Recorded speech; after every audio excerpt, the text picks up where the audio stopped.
Salam, perkenalkan nama saya Dorce Ledo, saya dari Prodi Pak semester 1 kelas B. Di sini saya akan menjelaskan materi tentang periodisasi sejarah gereja. Periodisasi merupakan pembabakan atau pengelompokan berdasarkan zaman.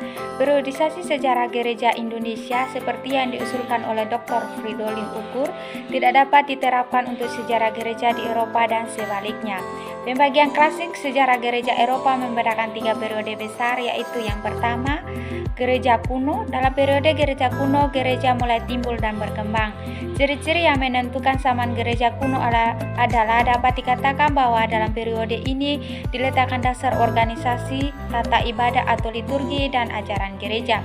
Sejarah geografis gereja dalam periode ini pada umumnya berada di wilayah Kekaisaran Romawi. Kebudayaan, di mana kebudayaan lahir dan berkembang adalah kebudayaan Helenisme. Kebudayaan gereja diakui oleh pemerintah Kekaisaran Romawi. Pengakuan agama Kristen terjadi melalui 2 tahap. Pada tahun 313, Kaisar Konstantinus Agung ketika berada di kota Milano, Italia, mengeluarkan edik atau surat perintah. Dalam edik ini diberi kebebasan kepada warga negara Romawi untuk menganut agama Kristen.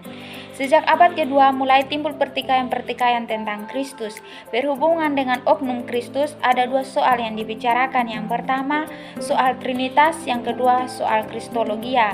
Karena tidak semua gereja setuju dengan apa yang diputuskan, terjadilah perpisahan atau skisma dalam gereja. Karena gereja tidak lagi merupakan kelompok yang diancam, melainkan lembaga yang dihormati, maka banyak orang masuk Kristen dan suasana menjadi lain.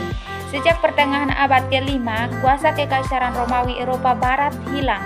Perkembangan di Eropa Timur dan Asia Barat berbeda dengan yang di Barat.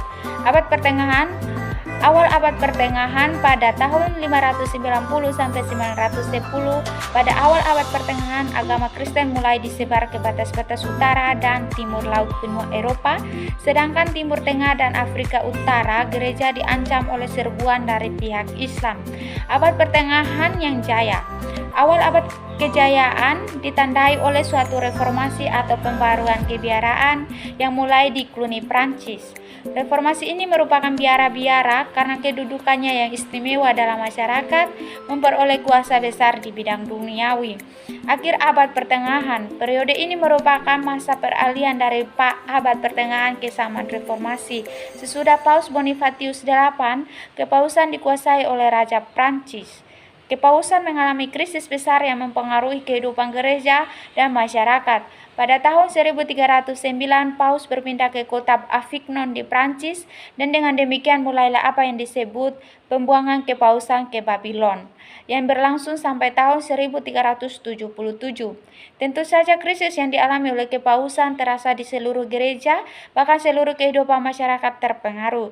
Keadaan gereja menyedihkan banyak orang sehingga mereka ingin memperbaiki gereja, atau dengan kata lazim dipakai pada waktu itu, mereformasinya.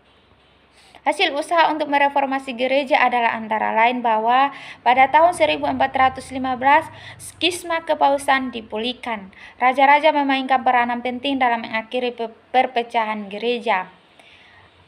Zaman baru pada tahun 1492 dan 1517 sampai kini, reformasi dan kontraformasi, kritik terhadap gereja dan usaha-usaha untuk mereformasinya yang terlihat pada akhir pertengahan memuncak pada kritik yang diungkapkan oleh Martin Luther. Apa yang dikatakannya adalah begitu dasaria sehingga tidak dapat diterima oleh pemimpin gereja Katolik Roma. Namun banyak orang menyetujui usaha untuk memperbaiki ajaran dan kehidupan gereja sehingga terjadi perpecahan. Peristiwa ini tidak hanya menyebabkan bahwa gereja-gereja baru dibentuk, tetapi juga sangat mempengaruhi gereja Katolik Roma sendiri yang melaksanakan kontraformasi. Terima kasih. Salam.